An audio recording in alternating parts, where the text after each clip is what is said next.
Assalamualaikum warahmatullahi wabarakatuh. Selamat pagi, salam sejahtera buat kita semuanya. Semoga kita di pagi hari ini masih diberikan kesehatan dan keselamatan, sehingga masih tetap terus untuk bisa melaksanakan aktivitas kita sebagaimana mestinya. Selamat bertemu kembali di dalam mata kuliah Sistem Operasi. Dan untuk hari ini, kita sudah memasuki minggu yang ketujuh dalam proses pembelajaran di sistem operasi kita. Dan materi hari ini masih melanjutkan di pertemuan minggu yang lalu. Kita akan melanjutkan dari pertemuan minggu yang lalu, maka kita akan membahas mengenai beberapa topik, yaitu strategi dan algoritma, kemudian nanti dilanjutkan dengan implementasi algoritma penjadwalan. Karena untuk kita bisa melihat tentang strategi yang digunakan dalam penjadwalan di sistem operasi harus nanti bisa diimplementasikan dengan menggunakan beberapa algoritma, baik yang menggunakan strategi non preemptif maupun yang menggunakan strategi yang preemptif.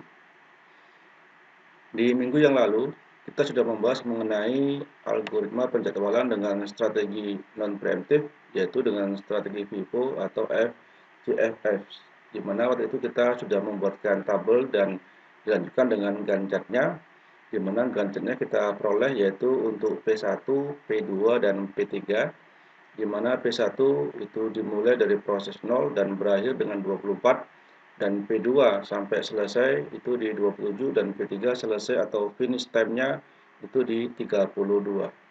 Nah, pada saat itu kita sampaikan tentang grafik, di mana grafik ini Anda diminta untuk melanjutkan penggambaran dari proses grafik, di mana di grafik itu untuk P1, P2, dan P3, kemudian untuk prosesnya itu ada 0, kemudian 5, 10, 20, sampai 30, dan seterusnya.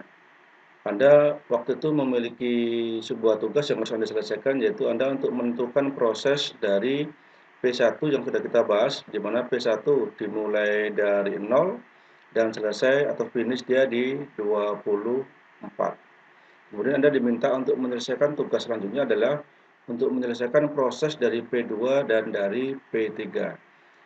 Dari beberapa tugas yang sudah saya lakukan pemeriksaan, masih terdapat beberapa kesalahan di dalam menuliskan penggambaran grafiknya mengenai algoritma penjadwalan dengan FIFO ini.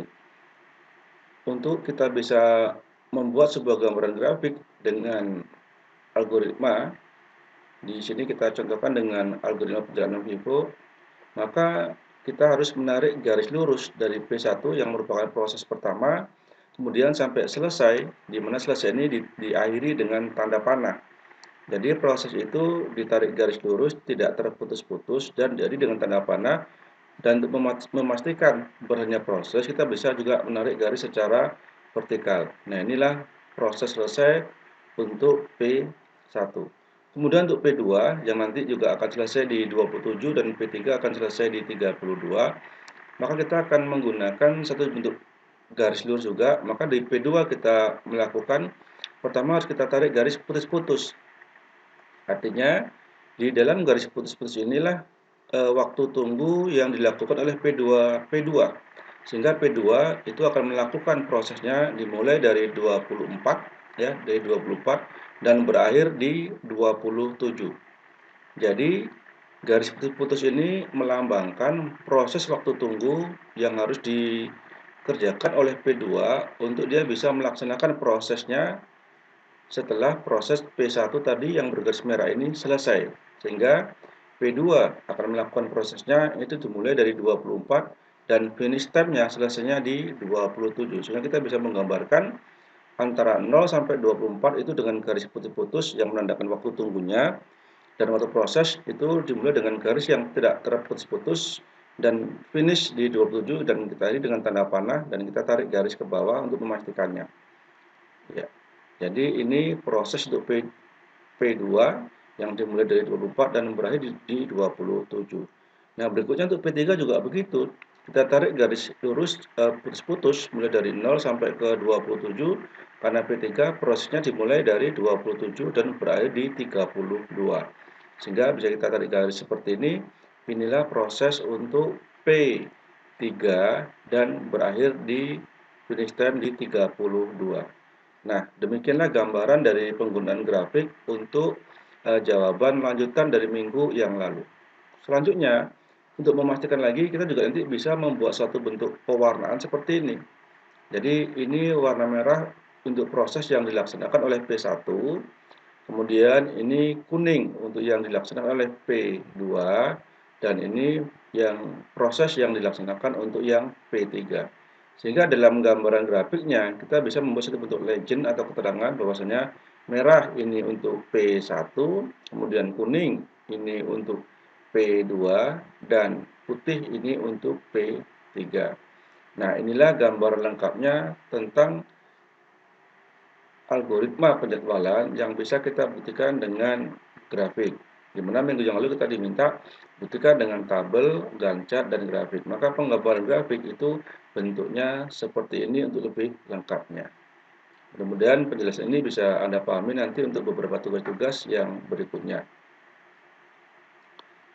Selanjutnya, kita akan membahas mengenai penjadwalan algoritma SJF, di mana soalnya terdapat 4 job atau proses dan masing-masing diberikan waktu proses sebanyak 6, 12, 7, dan 3. Lakukan proses penjadwalan dengan menggunakan algoritma SJF dan buktikan dengan tabel, Gantt chart, grafik, dan juga tentukan waktu tunggu dan rata-rata dari waktu tunggunya. Maka dari soal ini, kita buat kesimpulan terlebih dahulu, kita masukkan job prosesnya, ada P1, P2, P3, dan P4, kemudian base time-nya, ini tadi base time-nya dan waktu proses atau base time 6, 12, 7, dan 3. Jadi kita tinggal mengurutkan saja 6, 12, 7, dan 3. Nah, selanjutnya di dalam SJF itu punya ketentuan bahwasanya dia merupakan penjadwalan yang non preemptif, ini sama dengan FIFO. Kemudian dia tidak berprioritas, dan yang paling penting adalah di poin yang ketiga bahwasanya penjadwalan di mana base time atau waktu proses terkecil yang akan dilayani atau diproses terlebih dahulu dan proses dijalankan sampai dengan selesai. Nah, akan kita bahas sekarang bagaimana penggunaan tabel dari penjadwalan algoritma SJF. Yang perlu diketahui bahwasanya di dalam algoritma SJF itu base time yang paling kecil ini yang harus kita proses terlebih dahulu. Maka kalau kita melihat dari base time di sini, maka yang paling kecil adalah P4 dengan base time-nya 3, kemudian P1 dengan base time-nya 6 atau arrival time-nya, kemudian P3 7, dan terakhir adalah P2. Nah, untuk itu yang harus kita proses adalah P4 terlebih dahulu karena dia memiliki base time yang paling kecil. Sehingga untuk P4 di turnaround time-nya kita di sini tuliskan 3, kemudian waktu tunggunya tidak ada, berarti waktu tunggunya ada 0, dan finish time-nya adalah 3. Kemudian setelah 3, arrival time atau waktu proses diberikan, atau juga disebut dengan bahasanya mana terkecil, berarti 6. Berarti untuk yang berikutnya yang kita kerjakan adalah yang P1, sehingga arrival time-nya waktu tunggu setelah untuk proses P4 dan waktu yang diberikan untuk P1 6, maka turnaround time-nya di sini menjadi 9, kemudian waktu tunggunya adalah 3, dan finish time-nya berada di posisi 9. Jadi ini untuk P1. Kemudian untuk selanjutnya adalah P3 dengan base time-nya 7 dan tadi waktu tunggunya setelah P1 adalah 9, maka 9 ditambah dengan 7. Maka di sini menjadi 16. Kemudian waiting time-nya di sini ada 9 dan waktu finish-nya adalah 16. Kemudian untuk terakhir adalah P12. Cara pengerjaan turnaround time, waiting time, dan finish time ini sama dengan algoritma FIFO yang sudah kita bahas di minggu yang lalu. Sehingga 12 ditambah dengan 16 ini menjadi 28, ya, 28. Untuk waktu tunggunya adalah 16 dan finish time-nya adalah 28 untuk yang P2. Nah, demikianlah penjelasan proses untuk tabel dari algoritma SJF. di mana tadi kita prosesnya dimulai dari batch yang terkecil. Yang kita kerjakan adalah untuk P4 terlebih dahulu, kemudian diikuti dengan P1, ya ini hasil turn time-nya, kemudian diikuti dengan P3, dan terakhir adalah P2 yang memiliki batch time yang paling besar. Kemudian berapa total waktu tunggunya? Tentu total waktu tunggunya adalah dari P4 ditambah dengan P1, kemudian ditambah dengan P3, dan terakhir ditambah dengan P12. Sehingga untuk total waktu tunggunya berarti 0 ditambah dengan 3 ditambah dengan 9 ditambah dengan 16. Nanti silakan Anda tentukan untuk berapa total waktu tunggunya. Tapi dalam prosesnya, di dalam urutan tahapan prosesnya, berarti di sini ada untuk P4, kemudian ditambahkan dengan P1, kemudian ditambah dengan P3, dan ditambah terakhir yaitu dengan P2. Meskipun dia nanti hasilnya sama, tapi yang jelas di dalam definisi proses kemarin, kita harus melakukannya secara berurutan atau bertahap sesuai dengan proses yang dilakukan. Jadi nggak boleh P1 tambah P2 tambah P3 tambah P4. Jadi untuk kita bisa mencari total WT-nya ini adalah disesuaikan dengan prosesnya tadi. Jadi karena tadi ketiga, berarti 3 ini adalah punya P4, kemudian yang 6 terkecil kedua punya P1, dan 7 punya P3, dan 12 untuk punya P2. Sehingga yang harus kita lakukan adalah melakukan total penjumlahan dari waiting time atau waktu tunggunya, berarti P4 dulu, tambah P1, tambah P3, dan tambah P2. Begitu juga nanti untuk beberapa proses yang lainnya. Nah, dengan demikian berapa rata-rata waktu tunggunya? Maka untuk mencari kita rata-rata waktu tunggu adalah jumlah dari total waiting time dibagi dengan banyak job. Berarti nanti jumlah dari waiting time ini dibagi banyak job, berarti dibagi dengan 4. Nah, nanti silakan Anda lanjutkan berapa 0 tambah 3 tambah 9 dan ditambah 16 dibagi menjadi 4. Silakan nanti dilanjutkan untuk mencari berapa total waktu tunggunya di sini dan berapa nanti rata-rata dari waktu tunggu tersebut. Silakan nanti dicari secara mandiri. Nah, ini adalah penyelesaian dengan menggunakan tabel untuk yang algoritma SJF. Nah, untuk kita nanti bisa menggunakan penyelesaian dengan Gantt juga caranya sama, ya. Caranya sama dengan berdasarkan contoh dari yang Vivo yang kita lakukan di minggu yang lalu. Untuk grafik juga sama. Nanti silakan Anda selesaikan untuk nanti dibuat latihan bagaimana penggambaran dari Gantt dan grafik dengan algoritma yang SJF. Selanjutnya, kita akan memasuki tentang contoh ketiga, yaitu penjadwalan dengan algoritma PS atau Priority Schedule, di mana algoritma ini memiliki sebuah soal dengan contoh sebagai berikut. Juga terdapat 4 job dan minta dilayani oleh CPU, di mana masing-masing job ada P1, P2, P3, dan P4, dan adanya waktu proses atau diberikan waktu proses dengan batch time 3, 10, 16, dan 6 dengan prioritas 2, 4, 1, dan 3. Nah, di dalam soal ini karena dia merupakan program dengan priority atau jadwal dengan prioritas, maka juga selain dia diberikan batch time, juga ada diberikan waktu prioritas.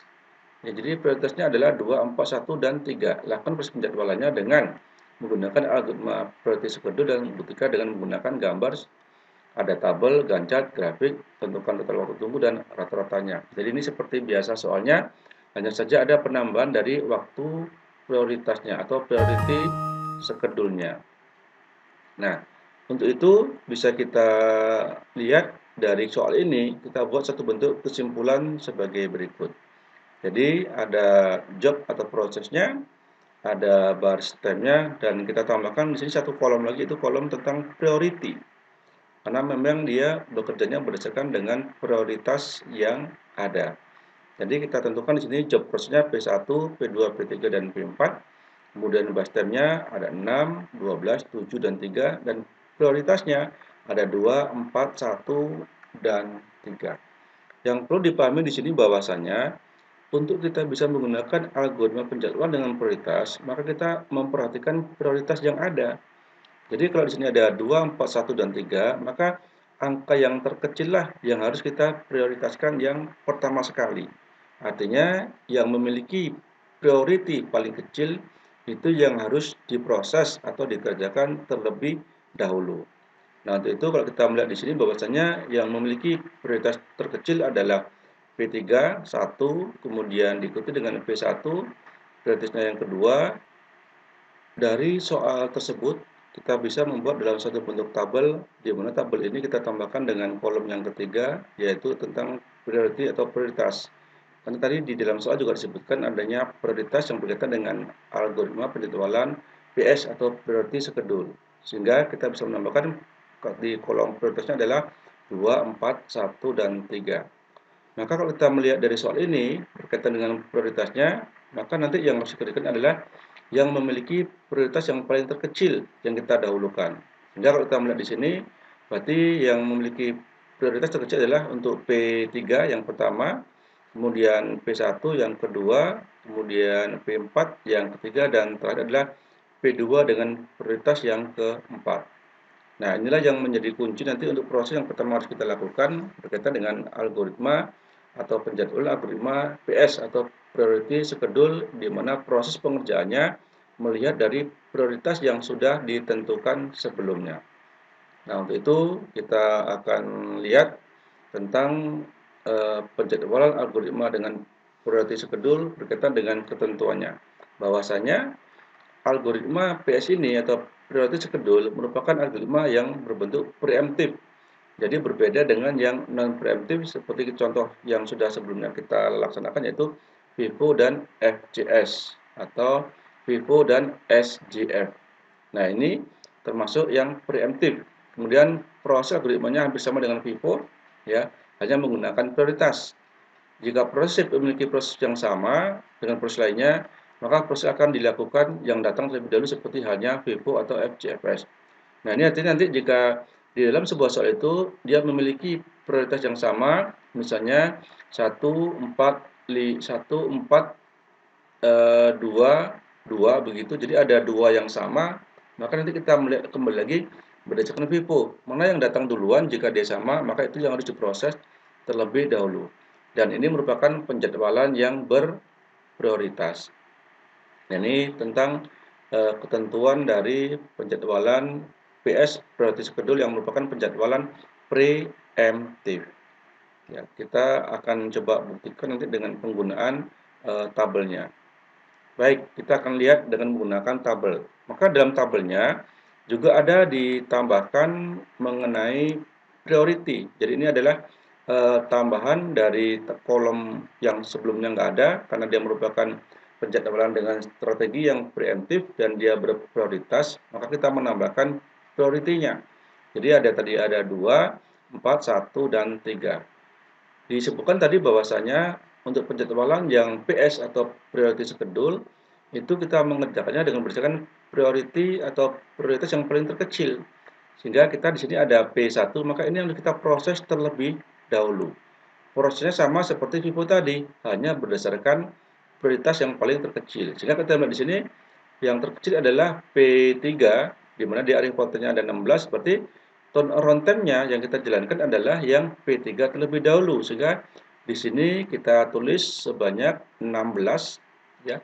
Ini 16, kemudian waiting time-nya dia adalah 0 karena dia nggak ada menunggu, dan dia finish time juga di posisi 16 karena finish time rumusnya adalah AT ditambah dengan WT. Jadi ini 16. Kemudian yang kedua, kita juga melihat priority yang kedua, berarti ini ada,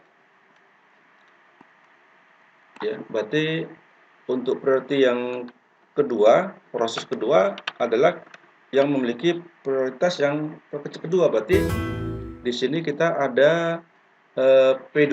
Jadi ini ada 2, sehingga kita P1 yang harus kita proses. Sehingga untuk P1 berarti tadi waktu tunggunya 16 ditambah dengan 8, berarti dia turnaround time berarti 16 tambah dengan 8, berarti ini ada 24. Berarti ini turnaround time-nya adalah 24, waktu tunggunya adalah 16, dan finish time sebanyak 24. Nah, ini untuk yang proses kedua. Setelah 1, 2, kemudian yang ketiga. Yang ketiga berarti P4. Berarti P4 adalah di berikutnya 24 ditambah dengan 6. Berarti untuk yang P4 berarti ini 30, kemudian waktu tunggunya adalah 24 dan finish time di 30. Nah, ini untuk yang P4 untuk periode yang ketiga. Yang berikutnya adalah untuk P2 yang terakhir. Berarti untuk P2 berarti 30 tambah dengan 10, berarti ini ada 40, waktu tunggunya adalah 30 dan finish time adalah 40. Cara pengerjaannya sama dengan FIFO dan SCF untuk mencari turnaround time, waiting time, dan finish time-nya. Sehingga berikutnya adalah kita tentukan berapa total waktu tunggunya dan berapa rata-rata dari waktu tunggu tersebut. Nah, tentunya untuk mencari total waktu tunggu dan rata-rata waktu tunggunya sama dengan rumus yang sudah kita pergunakan mengikuti dari proses yang dilakukan. Sehingga kalau kita melihat di sini berarti untuk total waktu tunggunya itu yang kita lakukan adalah untuk mencari total waktu tunggunya. Berarti tadi proses pertama adalah P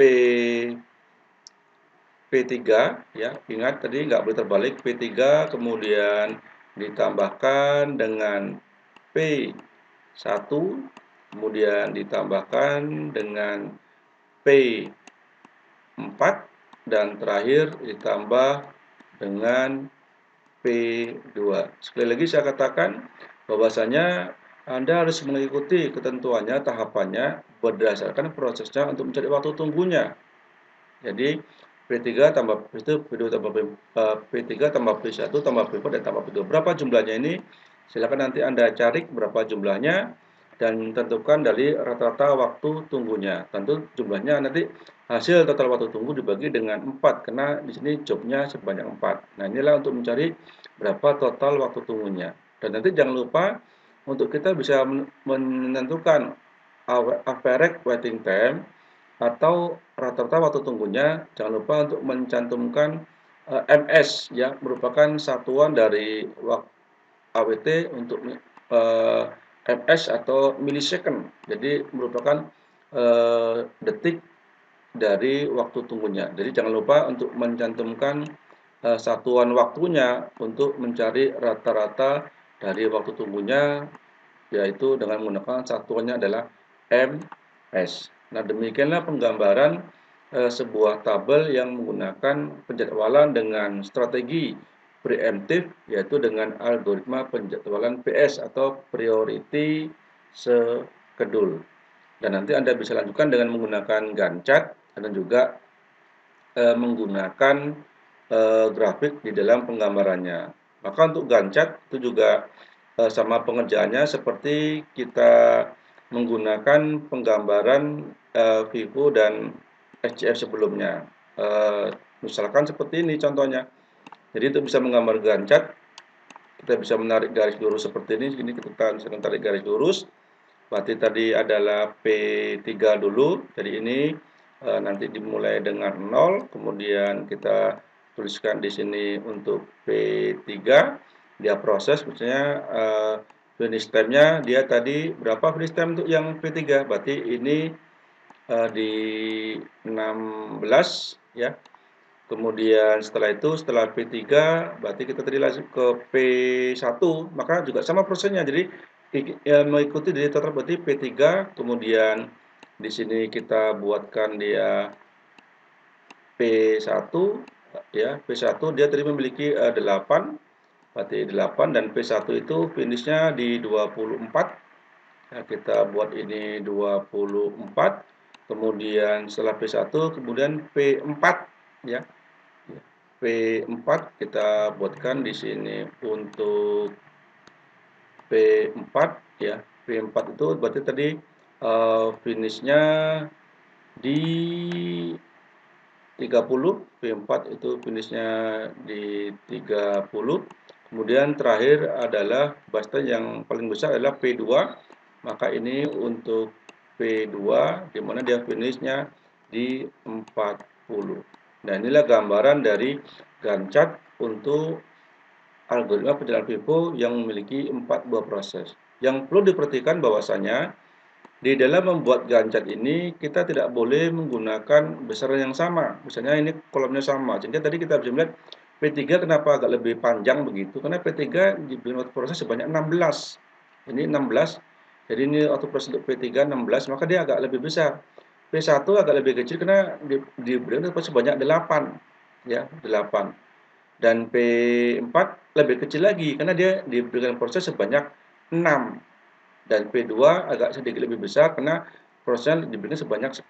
Jadi penggambaran Gantt chart ini tidak boleh sama mengikuti seberapa besar arrival time atau bus time atau waktu proses yang diberikan oleh sistem operasi. Menyesuaikan. Ya, kalau yang paling besar adalah P3 juga maka P3 harus besar, P1 agak besar, P4 agak kecil, dan P2 juga agak lebih besar sedikit. Ini menyesuaikan sekali lagi dengan arrival time atau bus time yang diberikan oleh central process unit yang sudah kita tentukan sebelumnya berkaitan dengan besar kecilnya penggambaran dari Gantt chart. Nah, inilah yang kedua, bagaimana kita menggunakan Gantt chart untuk algoritma PS atau algoritma priority schedule, dan inilah gambaran dari Gantt chart-nya. Jadi kita menyesuaikan. Kalau tadi P3 dimulai dari 0, berarti ini dimulai 0 dan selesai di 16, maka ini adalah juga menandakan proses selesainya. P1 dimulai dari 16 dan selesai di 24. Berarti dulu sorry P3 dari 0 dan 16, kemudian P1 ini dimulai dari finishnya di 24 ya. Finishnya di 24 dan waktu tunggunya adalah 16, kemudian P3 finishnya di 30, ini 30, dan P2 finishnya ini di 40. Nah, demikianlah gambaran untuk Gantt chart dari algoritma penjadwalan yang menggunakan PS, yang merupakan strategi penjadwalan untuk yang preemptif. Nah, nanti silakan Anda lanjutkan dengan menggunakan grafiknya. Caranya sama seperti kita bahas tadi di SJF, bagaimana penggambaran grafiknya. Ada yang menggambarkan untuk waktu tunggu yang tadi disimbolkan dengan garis yang terputus-putus, dan adanya waktu proses yang disebutkan dengan garis yang tidak terputus-putus dan diakhiri dengan menggunakan tanda panah. Nah, nanti silakan Anda lanjutkan untuk penggambaran grafiknya secara mandiri. Nah, berikutnya ini ada sebuah latihan di mana Anda diminta untuk melakukan suatu bentuk algoritma dengan proses penjadwalan. Terdapat 5 buah job di sini, ada 5 buah job yang harus Anda lakukan berkaitan dengan penjadwalannya, di mana nanti Anda diminta untuk melakukan penjadwalan dengan menggunakan algoritma FIFO, kemudian SJF, dan menggunakan PS. Jadi di sini nanti kita bisa membuktikan dengan dua strategi, yaitu strategi non preemptif dan strategi yang preemptif, di mana untuk yang strategi non preemptif yaitu dua penjadwalan, yaitu FIFO atau FCFS dengan SJF, dan untuk yang preemptif menggunakan algoritma penjadwalan dengan menggunakan PS atau priority schedule. Sehingga dalam soal ini, selain juga tadi dia mencantumkan untuk bus time-nya, ya ini sudah ada bus time-nya, juga menambahkan dengan prioritas karena berkaitan dengan penjadwalan priority schedule. Nah, nanti buktikan dengan tabel, Gantt chart, grafik, kemudian juga kita diminta untuk menentukan berapa total waktu tunggu dan berapa rata-rata waktu tunggunya. Silakan nanti ini kerjakan sebagai suatu bentuk latihan dan juga nanti bisa juga sebagai bentuk tugas mandiri jika latihan yang dilaksanakan tidak bisa dituntaskan. Demikian yang bisa saya sampaikan untuk pertemuan kita di minggu ini yang merupakan lanjutan tentang algoritma dan penjadwalan. Terima kasih untuk semua perhatiannya dan selamat mengerjakan latihan atau tugas mandirinya. Mudah-mudahan Anda bisa memahaminya, dan nanti jika ada yang kurang paham bisa kita diskusikan lewat WA grup yang sudah kita buat sebelumnya. Demikian dan tetap jaga kesehatan dan keselamatan dan insya Allah nanti kita lanjutkan dengan diskusi dan sampai ketemu lagi di pertemuan yang berikutnya. Saya sudahi, wabillahi taufiq wal hidayah. Wassalamualaikum warahmatullahi wabarakatuh.